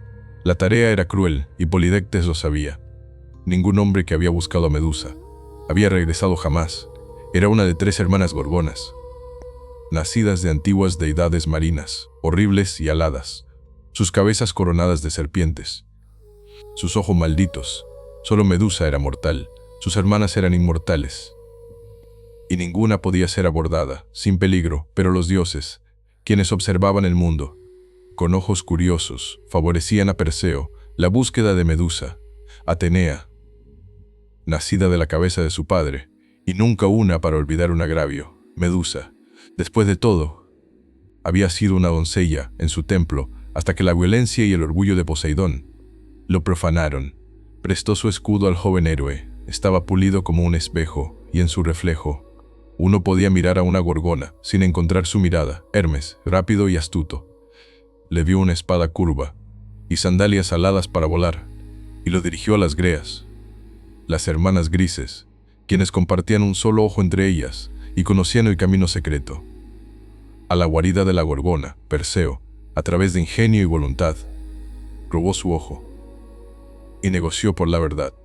Le contaron sobre las ninfas que guardaban los objetos sagrados, que necesitaría el yelmo de Hades, que hacía invisible a su portador, una quibisis, un saco mágico, para contener la cabeza de la Gorgona, y conocimiento del lugar más allá del borde del océano, donde la noche nunca se levanta y las gorgonas duermen entre piedra antigua. Armado con estos regalos divinos, Perseo voló sobre mar y desierto, hasta que alcanzó los confines de la tierra. Las encontró durmiendo, Medusa y sus hermanas, acurrucadas en un bosque sombrío, rodeadas por las estatuas de aquellos que habían venido antes. Perseo no se atrevió a mirar directamente, y así, con el escudo de Atenea sostenido ante él, caminó hacia atrás, paso a paso cauteloso, hasta que estuvo sobre la Gorgona dormida. Con un golpe rápido, cortó su cabeza, y de su sangre surgió Pegaso, el caballo alado, y Crisaor, el guerrero con espada dorada, hijos de Poseidón, nacidos en muerte, mientras las hermanas de Medusa gritaban y arañaban el aire. Perseo se desvaneció en niebla, oculto por el yelmo de oscuridad. La hazaña estaba hecha. Regresó por el largo camino, su premio pesado en el saco. Su poder sin disminuir en el camino. Pasó las costas de Etiopía, donde el dios del mar había enviado un monstruo a castigar al rey Cefeo, y la reina Casiopea, por su vanidad, su hija, Andrómeda, había sido encadenada a una roca como sacrificio. Perseo, contemplando su belleza e inocencia, mató a la bestia, la convirtió en piedra, con la cabeza de la Gorgona, y la reclamó como su esposa. Ella lo seguiría hacia el oeste, convirtiéndose en la madre de su línea. Cuando al fin regresó a Serifos, Polidectes se burló de su historia, así que Perseo metió la mano en el saco y retiró la cabeza cortada. El rey y su corte fueron convertidos en piedra, donde estaban Dictis, el pescador que había mostrado bondad a una madre y su hijo. Se convirtió en rey en su lugar. El ciclo de crueldad fue roto, si solo por un tiempo, pero la profecía, una vez hablada, no se deshace tan fácilmente. Perseo viajó a Argos, donde el rey Acricio, aún atormentado por las palabras del oráculo, huyó en lugar de enfrentar al niño, que una vez condenó a muerte. Sin embargo, el destino no olvida en los juegos funerarios de un rey vecino. Perseo, lanzando un disco, golpeó a un anciano entre la multitud, Acricio, su abuelo, quien murió sin saber jamás que su muerte no fue asesinato, sino un accidente. Hace mucho predicho. Así, el círculo se cerró, como siempre lo hacen en el mito. Perseo había cumplido la profecía, aunque no por malicia. Había matado a un monstruo, salvado a una doncella, fundado una línea de reyes, y llevado el peso del destino con dignidad. No viviría para siempre, pero su nombre sí, porque de su sangre vendría Heracles, y de Heracles el siguiente capítulo. En la historia de dioses y hombres, Heracles, el más poderoso.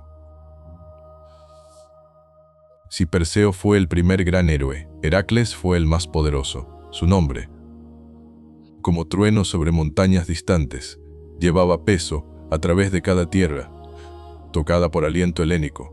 No era meramente fuerte, sino más grande que la vida misma. Parado en la frontera, entre hombre y dios, alegría y pesar, triunfo y tragedia.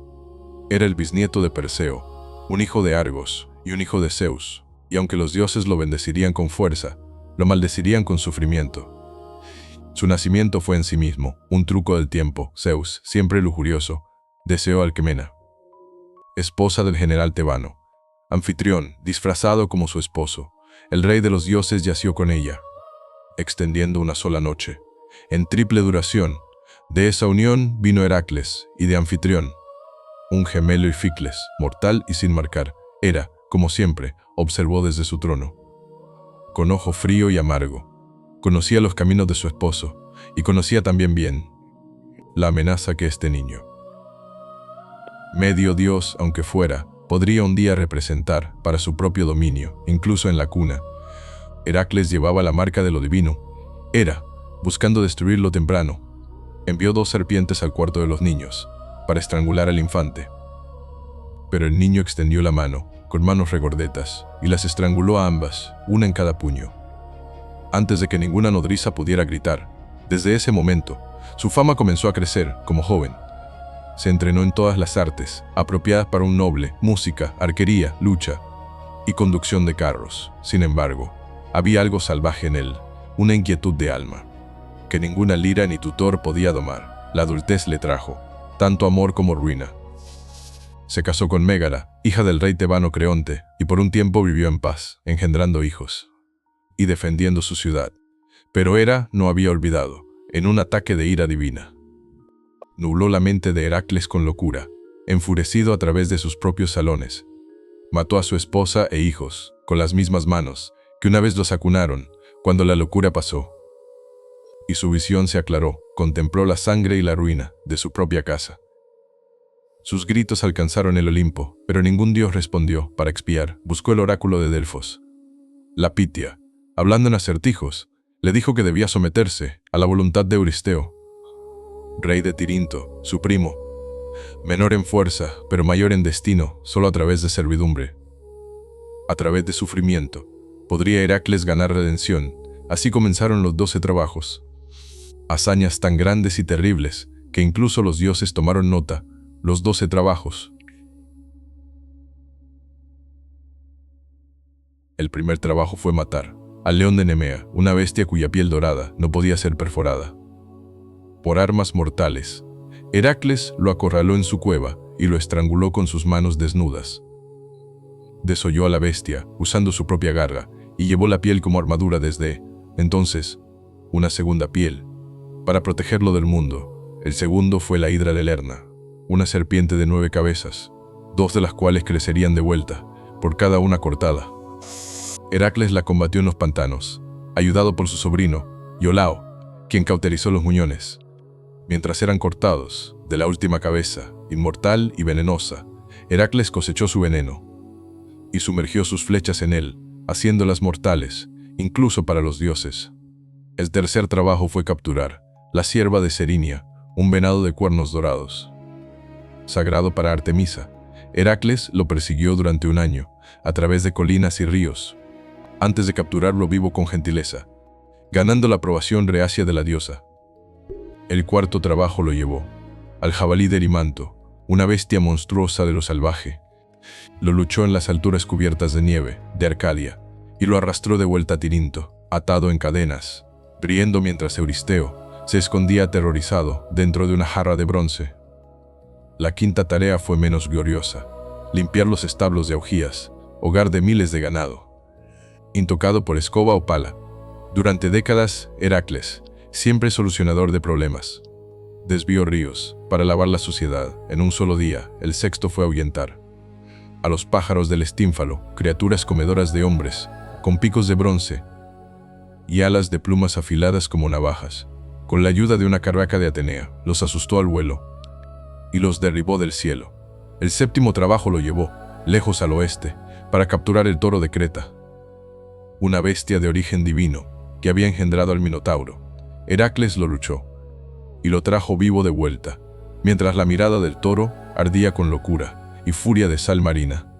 El octavo trabajo lo envió al norte, a Tracia, donde domó las yeguas de Diomedes, caballos comedores de carne que rechinaban sus dientes por carne humana. Alimentó a su amo Diomedes, a ellos, y las bestias se volvieron dóciles. El noveno trabajo requirió diplomacia y sangre. Heracles fue enviado a recuperar el cinturón de Hipólita, reina de las Amazonas, aunque la reina accedió a regalarlo pacíficamente. Hera esparció rumores entre las mujeres guerreras y estalló la batalla. Heracles mató a Hipólita y escapó con el cinturón. El décimo lo llevó al borde del mundo conocido, a Eritia, donde robó el ganado de Gerión, un gigante de triple cuerpo. Construyó los pilares de Heracles en el estrecho de Gibraltar y luchó contra el gigante, su pastor y su perro, todo a la vez, antes de conducir el ganado rojo de vuelta a través de continentes. Pero Euristeo, buscando desacreditarlo, declaró 2 trabajos inválidos, afirmando que Iolao había ayudado con la hidra y los ríos con los establos. Se requerían 2 más. El 11º fue robar las manzanas doradas de las Hespérides, custodiadas por ninfas y un dragón. Enrollado alrededor de la base del árbol, Heracles engañó a Atlas, el portador del cielo, para recuperar las manzanas, mientras él sostenía los cielos. Cuando Atlas intentó dejarlo con la carga, Heracles pidió un momento para ajustar su capa y tomó de vuelta el cielo, mientras huía con la fruta. El 12º y último trabajo fue el más desgarrador: descender al Hades mismo y traer de vuelta a Cerbero, el perro de 3 cabezas. Armado con nada, excepto su fuerza, Heracles viajó al inframundo. Se presentó ante Hades y, con el permiso sombrío del dios, luchó a Cerbero hasta la sumisión y condujo a la bestia, gruñendo y espumeando, a la tierra de los vivos. Con ese trabajo final, su redención fue ganada. Sin embargo, la vida de Heracles aún no estaba en paz.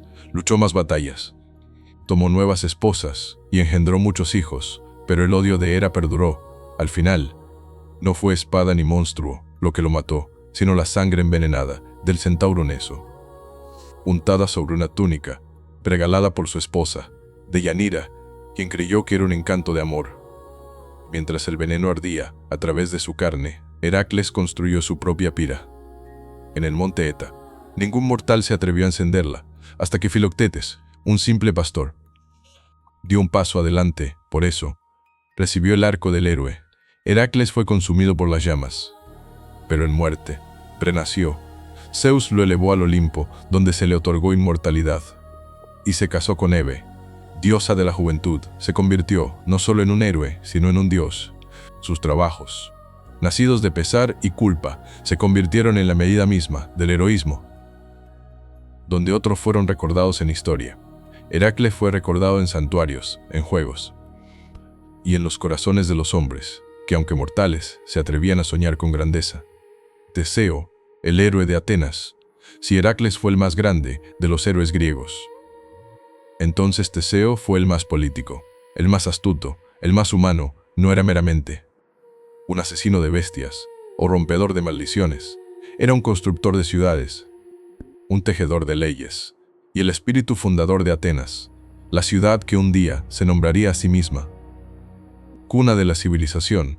Su historia está enredada con mito y memoria, con el trueno de héroes y el susurro de política. En él vivían tanto fuerza bruta como razón brillante, el espíritu dual de una nación que adoraba a Atenea con lanza en mano y rama de olivo en la frente. Teseo nació de 2 padres, el rey Egeo de Atenas y Poseidón, dios del mar, su madre. Etra yació con ambos en la misma noche, uno mortal, uno divino. De esta doble unión vino un niño de destino, criado lejos de Atenas, en la ciudad de Tresén, inconsciente de la gran sangre en sus venas. Antes de partir, Egeo había escondido una espada y sandalias bajo una piedra pesada, diciéndole a Etra que cuando el niño fuera lo suficientemente fuerte para levantar la piedra, estaría listo para reclamar su derecho de nacimiento. Con el tiempo, Teseo creció alto y de ojos agudos, inquieto en sus extremidades y mente. A los 16, movió la piedra con un gruñido y una sonrisa, y tomó los símbolos de su padre. Muchos habrían viajado el camino fácil a Atenas por mar, pero Teseo eligió la ruta por tierra, el camino más largo, más peligroso, porque creía que la verdadera realeza debe ser ganada, no heredada. Y así comenzaron los 6 trabajos de Teseo, no vastos ni divinos, como las pruebas de Heracles, sino terrenales e íntimos, cada uno un monstruo del camino, un terror para el hombre común. Derrotó a Perifetes, el portador de garrote, tomando su arma como símbolo. Mató a Sinis, quien ataba viajeros a pinos doblados y los desgarraba en 2. Empujó a Escirón desde los acantilados al mar, acabando con el reinado de un hombre que obligaba a los transeúntes a lavar sus pies, solo para patearlos a sus muertes. Venció a Cerción el luchador, igualando fuerza bruta con técnica, y Procrustes, quien hacía camas para ajustarse a los viajeros, estirándolos o cortándolos. Encontró su propia muerte en el mismo marco de hierro. Teseo no solo sobrevivió, limpió la tierra mientras pasaba por ella, pavimentando el camino para que Atenas misma se elevara. Cuando llegó a Atenas, el rey Egeo no lo reconoció. La reina Medea ahora esposa de Egeo, y aún hirviendo con viejas hechicerías, vio la amenaza en el niño, e instó al rey a envenenarlo, pero Teseo presentó la espada y las sandalias, y en el último momento, Egeo arrojó la copa a un lado, abrazando a su hijo. Ante toda la corte, la alegría, por supuesto, nunca se demoraba. En los mitos, los problemas ya se estaban gestando en el este durante años. Atenas había sufrido, bajo un tributo amargo, en una guerra con la isla de Creta. Atenas había sido derrotada, y como castigo, el rey Minos exigía 7 jóvenes y 7 doncellas. Fueran enviados cada 9 años, para alimentar al Minotauro, un monstruo mitad hombre, nacido de lujuria y venganza, mantenido en un laberinto retorcido bajo el palacio de Cnosos. Esta criatura había nacido del orgullo de Minos, cuando Poseidón envió un toro del mar. Minos debía sacrificarlo, pero en cambio lo guardó para sí, en castigo. Los dioses maldijeron a su esposa, Pasífae, a enamorarse de la bestia, de su unión antinatural.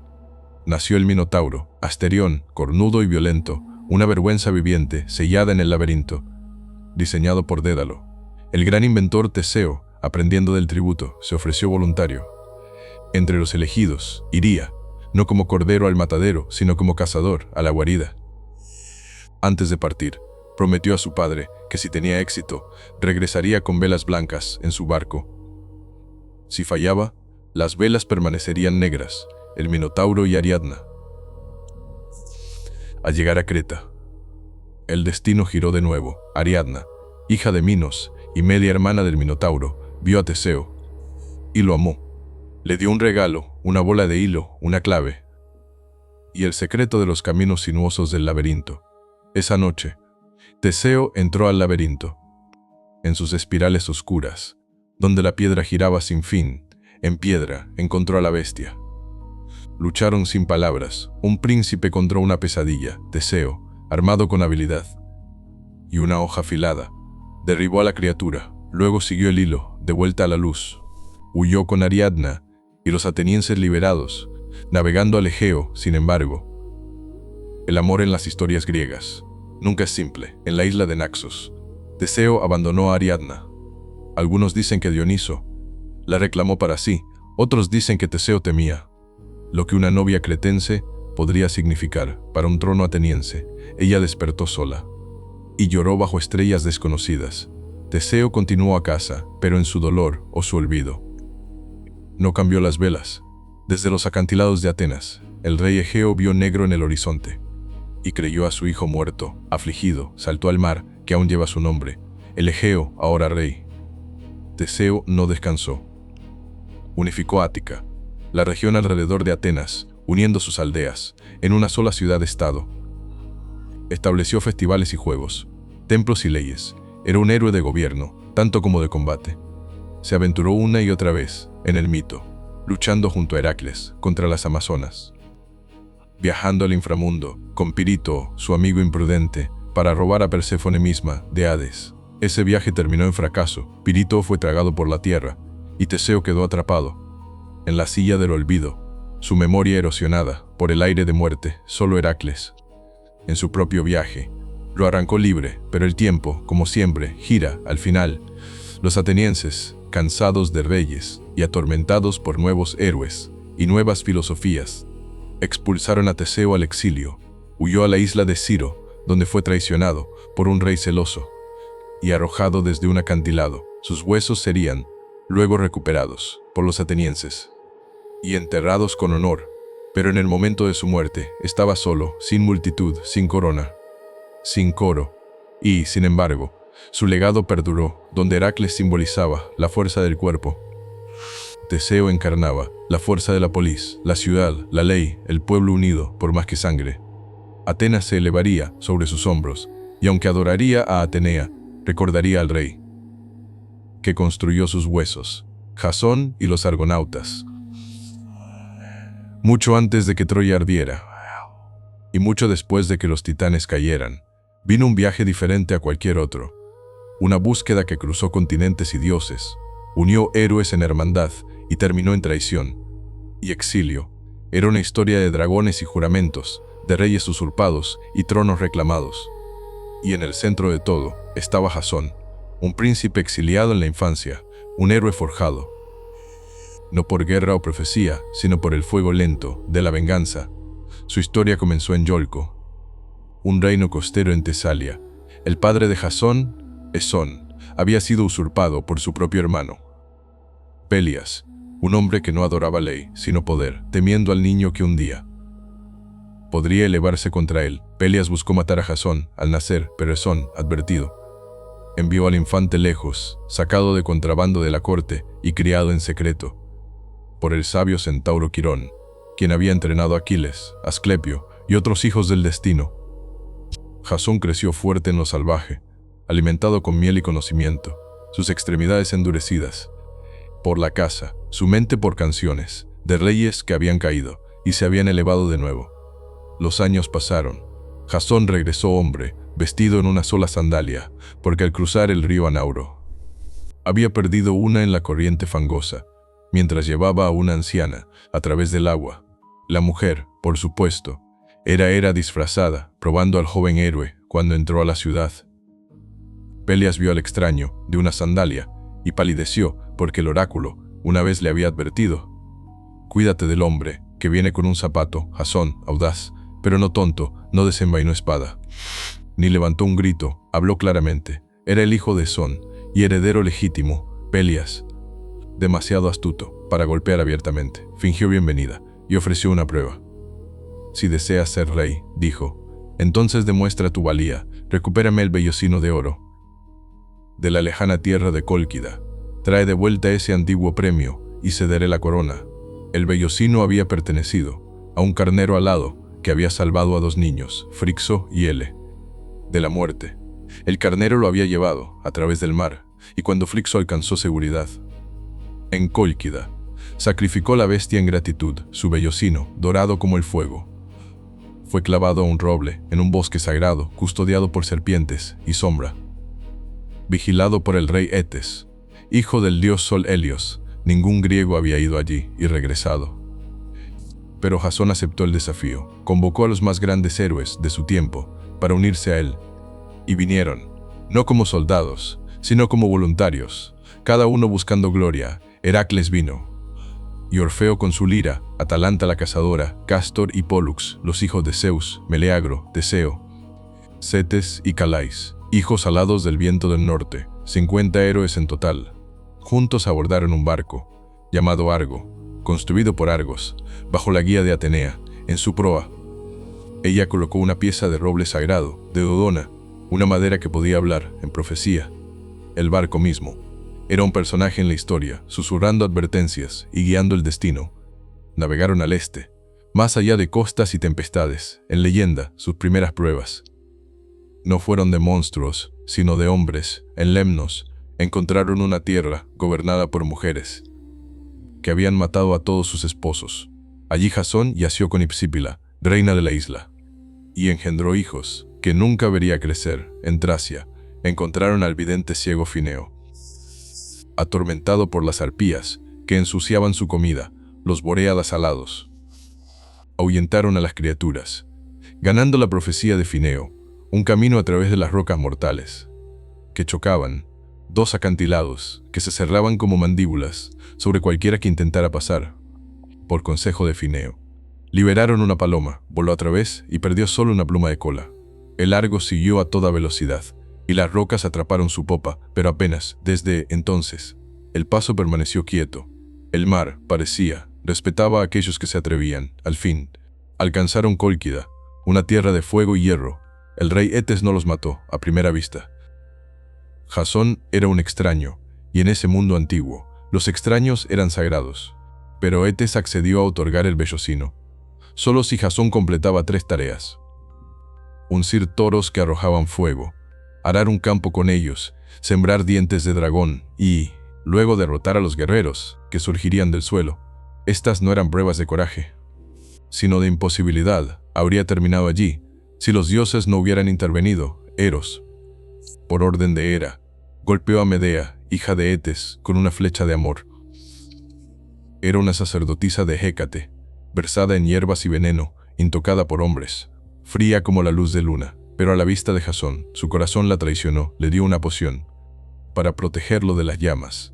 le enseñó a lanzar una piedra entre los guerreros nacidos de la tierra, para que se volvieran unos contra otros, y al fin lo llevó al vellocino mismo, custodiado por una serpiente que nunca dormía. Medea cantó hechizos, y la bestia se hundió en sueño.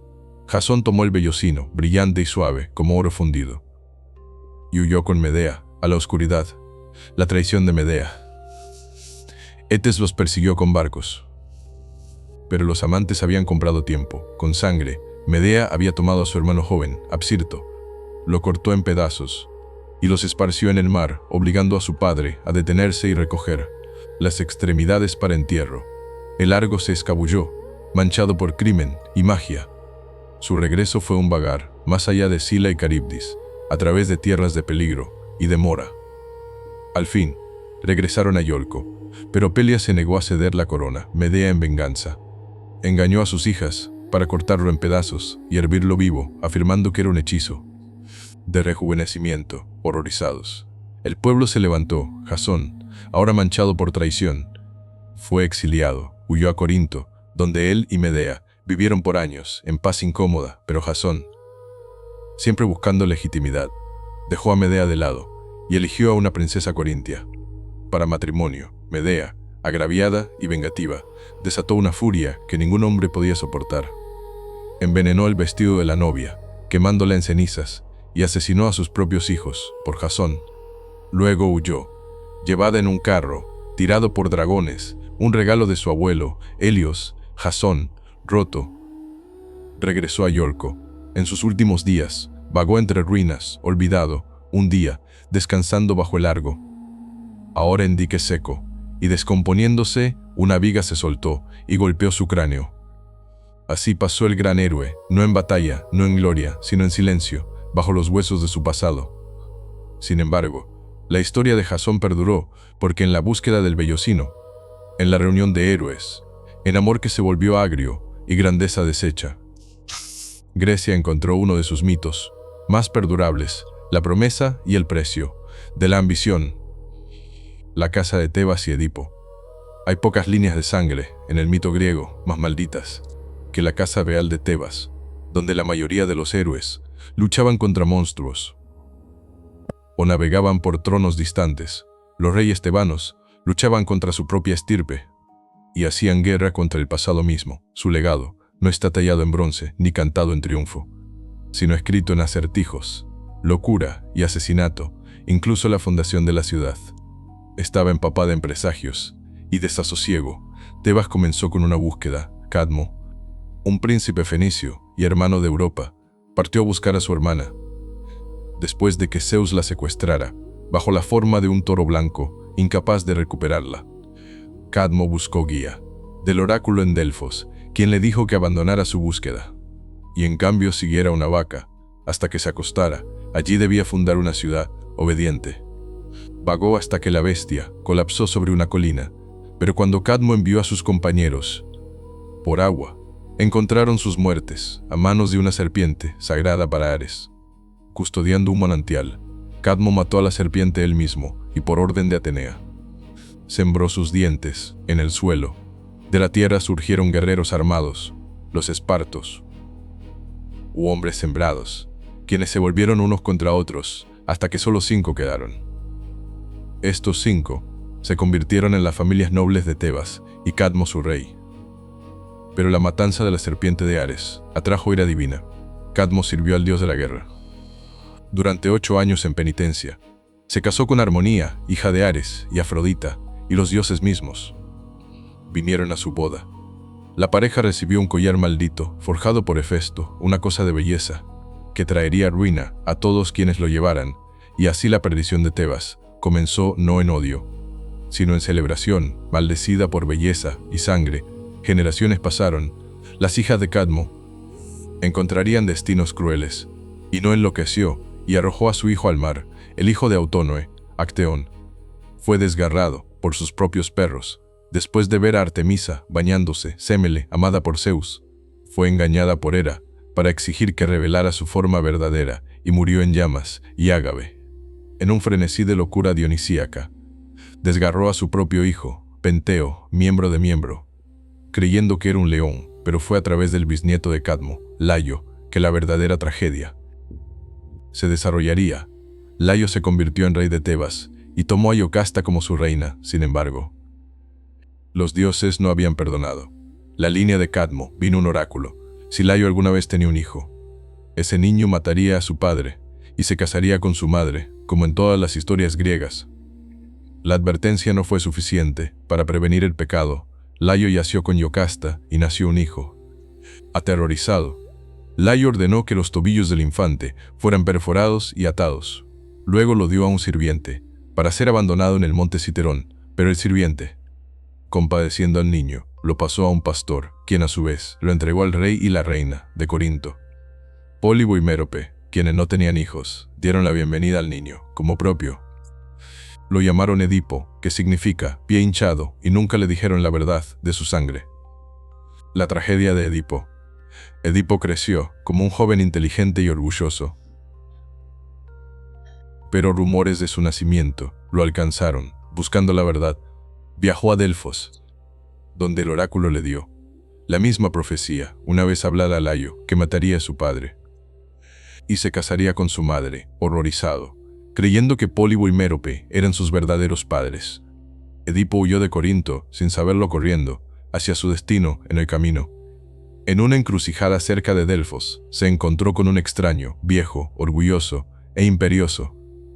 Una disputa estalló sobre el derecho de paso, y en el calor de la ira, Edipo mató al hombre y sus asistentes, sin saber jamás que acababa de matar a su verdadero padre, Layo.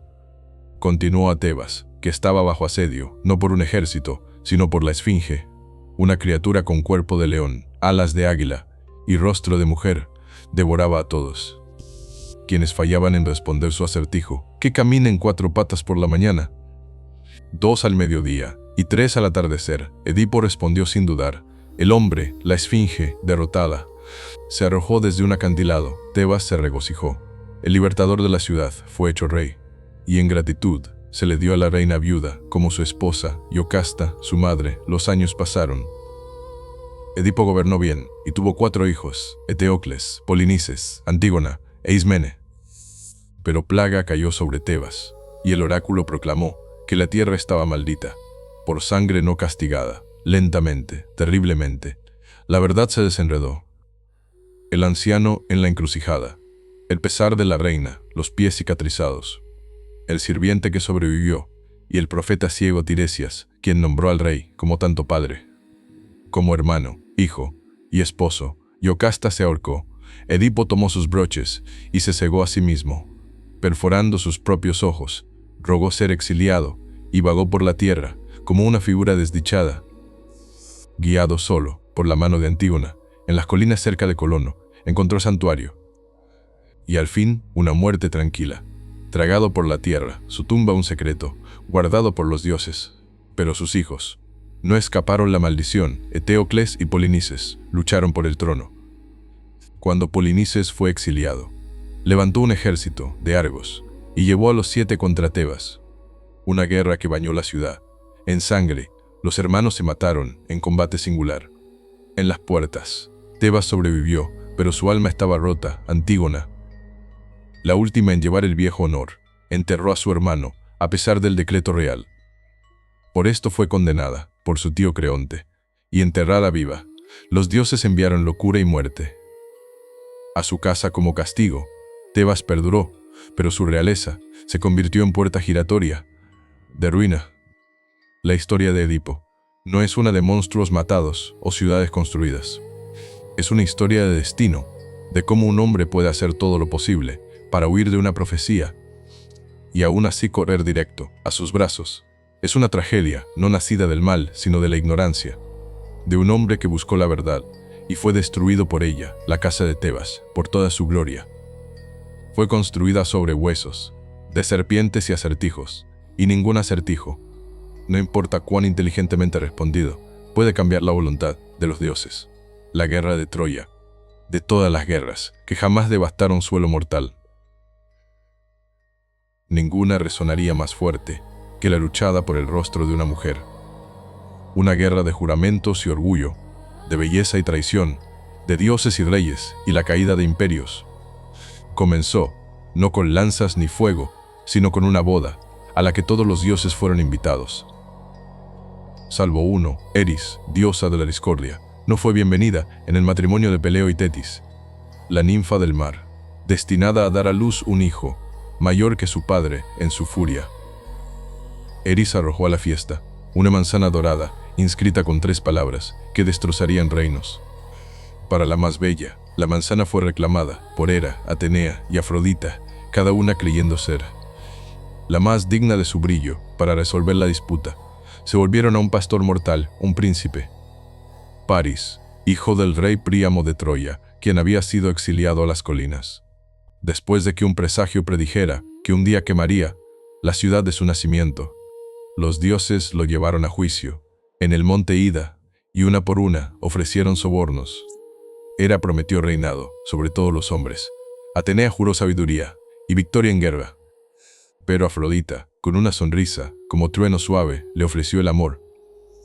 De la mujer más bella del mundo, París eligió el amor, y así Helena de Esparta, hija de Zeus, y más tarde esposa de Menelao, fue marcada.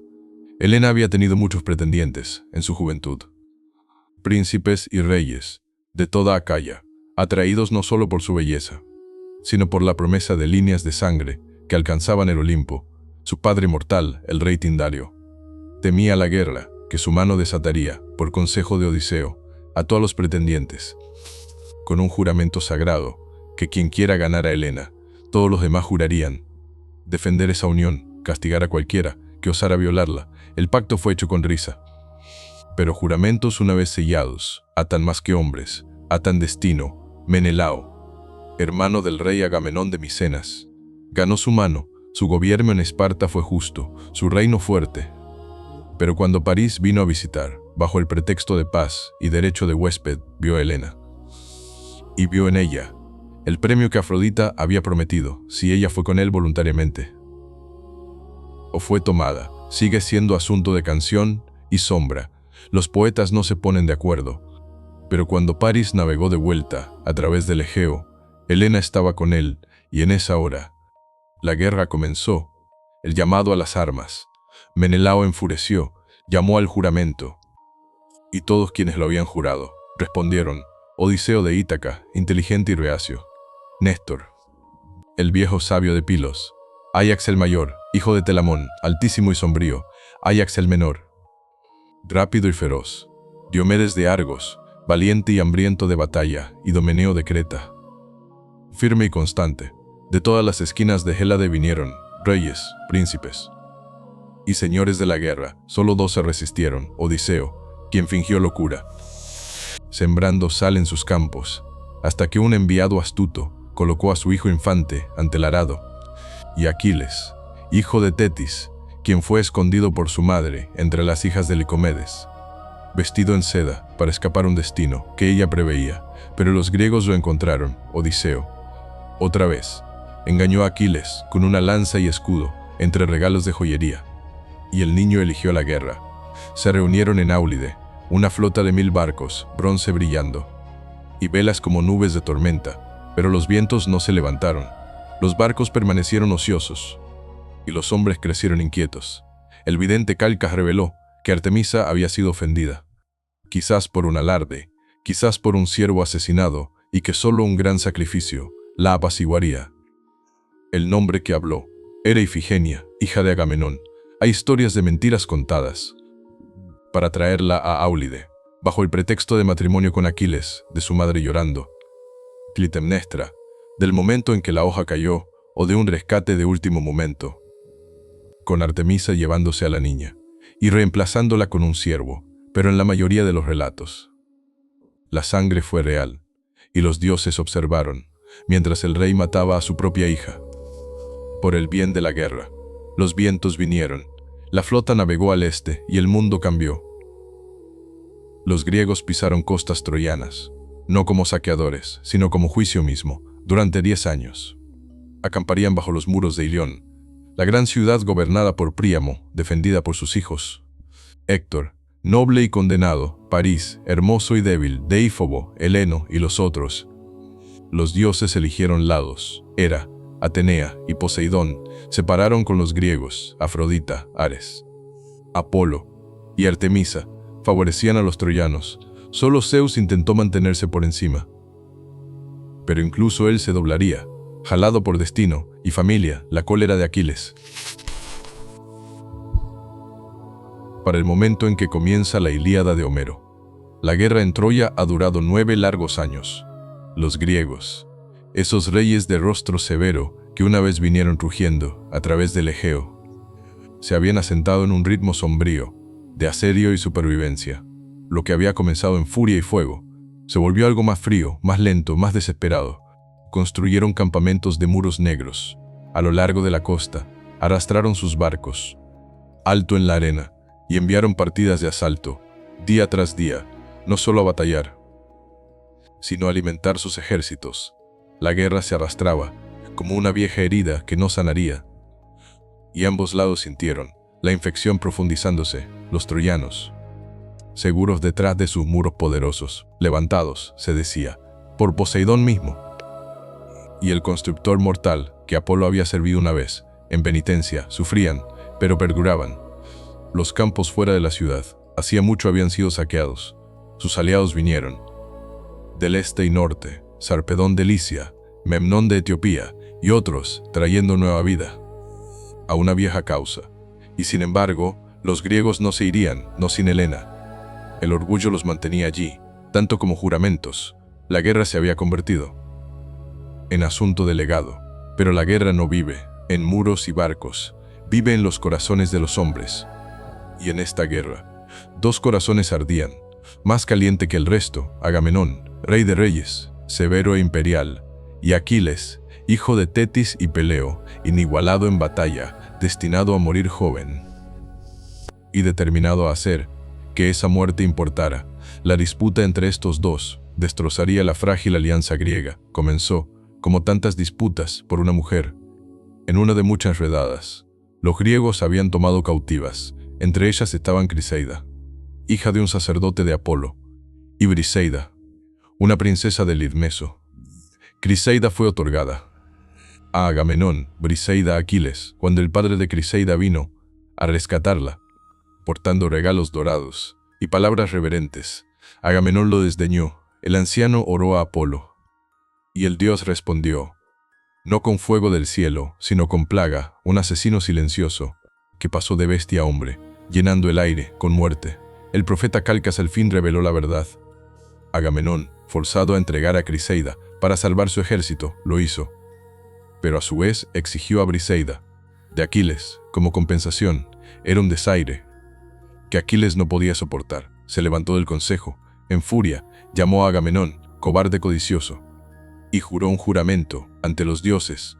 Ya no lucharía por los griegos que sangraran sin él.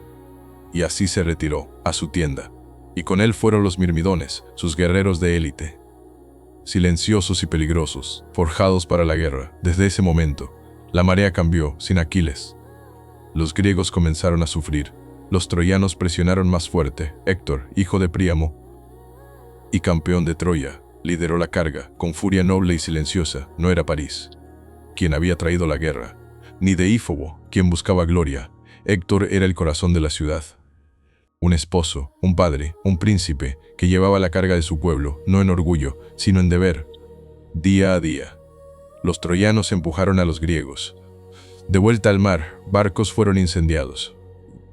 Héroes cayeron, y Patroclo, amigo y compañero de Aquiles, observó las pérdidas con desesperación creciente. Algunos dicen que Patroclo era un amigo, otros un amante, pero todos están de acuerdo. Era el único que podía alcanzar a Aquiles en su pesar y furia. Cuando los troyanos rompieron las defensas griegas y amenazaron quemar los barcos, Patroclo rogó a Aquiles que lo dejara luchar. En su lugar, usó la armadura del héroe. Montó su carro, lideró a los mirmidones a la batalla, y por un tiempo los griegos se reagruparon. Pero Patroclo, sonrojado con gloria prestada, fue demasiado lejos. Alcanzó las puertas de Troya, y allí se encontró con Héctor. Su duelo fue brutal, y terminó con Patroclo cayendo bajo la lanza de Héctor, y con él cayó cualquier paz que quedara en el corazón de Aquiles. Cuando Aquiles supo de su muerte, Su pesar sacudió el campamento, no lloró como hombre. Aulló como un dios de tormenta. Lleno de rabia y ruina, regresó a la batalla, no por gloria, no por juramentos, sino por venganza. Su madre, Tetis, le trajo nueva armadura, forjada por Hefesto mismo, bronce que brillaba como el sol, un escudo tallado con la historia del mundo. Entonces Aquiles fue a la guerra, nadie podía pararse contra él. Masacró hombres, por docenas, carros volcados, sangre manchando el polvo. Persiguió a Héctor alrededor de los muros de Troya, 3 veces, antes de que se encontraran en combate singular. Héctor luchó valientemente, pero Aquiles era un fuego, que ninguna agua podía apagar. Lo derribó. Lo atravesó, y en rabia, arrastró su cuerpo, detrás de su carro, rodeando la ciudad, día tras día, negando al príncipe muerto. La dignidad del entierro fue Príamo, el viejo rey de Troya, quien trajo fin a esa locura. Por la noche, guiado por Hermes, se arrastró al campamento griego y se arrodilló ante Aquiles. Besó las manos que habían matado a su hijo. Habló no como rey, sino como padre.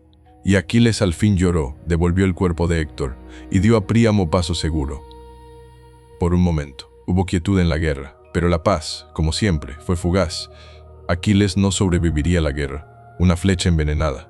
Algunos dicen disparada por París, otros guiada por Apolo. Golpeó su talón.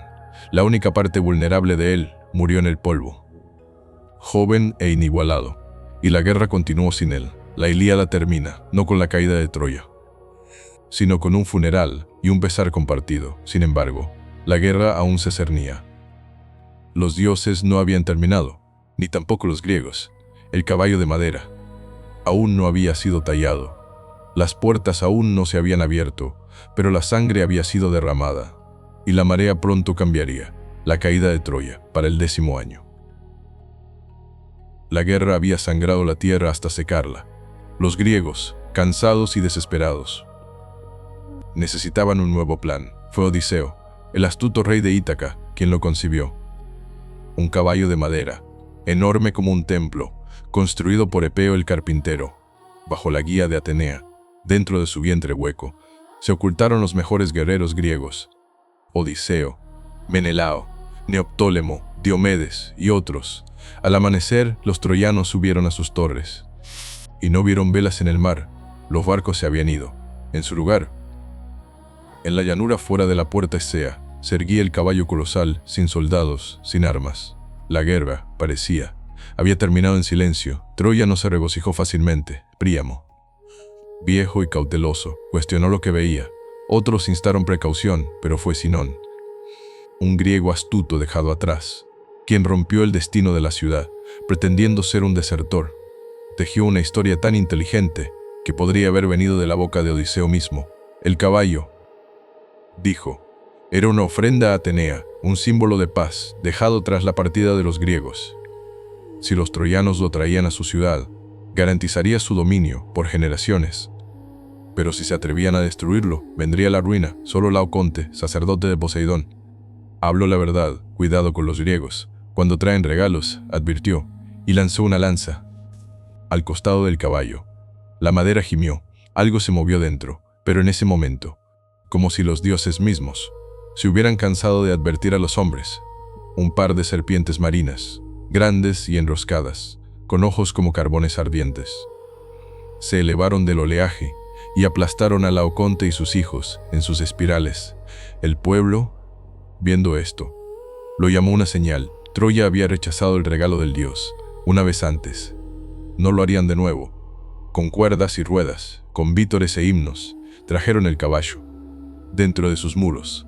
Esa noche, mientras la ciudad festejaba y los fuegos se apagaban a brasas, una trampilla en el vientre de la bestia se abrió con un gemido como trueno. Salieron Odiseo, Menelao, Neoptólemo, Diomedes y otros, elegidos a mano por crueldad y astucia, a la misma hora. La flota griega, oculta en la isla cercana de Ténedos, regresó silenciosamente. Bajo cobertura de noche, Troya dormía. Lo que siguió no fue guerra, fue masacre. Neoptólemo, el hijo de Aquiles, irrumpió por el palacio como un viento negro, mató a Príamo. En el altar de Zeus, la sangre del viejo rey empapó las piedras. Casandra, hija de Príamo y profeta maldita, fue arrastrada gritando del templo de Atenea sus advertencias. Una vez más sin escuchar, Hécuba, reina de Troya, observó a sus hijos morir y su ciudad arder. Los griegos no mostraron piedad. Astianacte, el hijo infante de Héctor, fue arrojado de los muros para que ningún heredero un día se elevara. Templos fueron profanados, mujeres tomadas, y la ciudad de Troya. Una vez el orgullo de Asia fue entregada a las llamas. Helena, cuyo rostro había lanzado 1000 barcos, fue encontrada en el palacio. Algunos dicen que lloró y rogó perdón. Otros dicen que se paró orgullosa, intocada por el pesar. Menelao, espada en mano, miró a sus ojos y soltó la espada. La llevó de vuelta a Esparta, y la guerra al fin reclamó su victoria final. Cuando el amanecer se elevó sobre la llanura, nada quedaba excepto humo y ceniza. Los muros habían caído, los dioses apartaron sus ojos, pero la guerra no terminó limpiamente. Los victoriosos llevaban sus propias maldiciones. El regreso de los héroes. Áyax el menor, quien violó a Casandra en el templo de Atenea, fue ahogado en el mar por la diosa Agamenón, regresando a casa con Casandra como concubina. Fue asesinado en su baño por su esposa Clitemnestra. La casa de Atreo continuó sangrando. Menelao y Helena regresaron a Esparta, pero sus nombres nunca volvieron a estar limpios.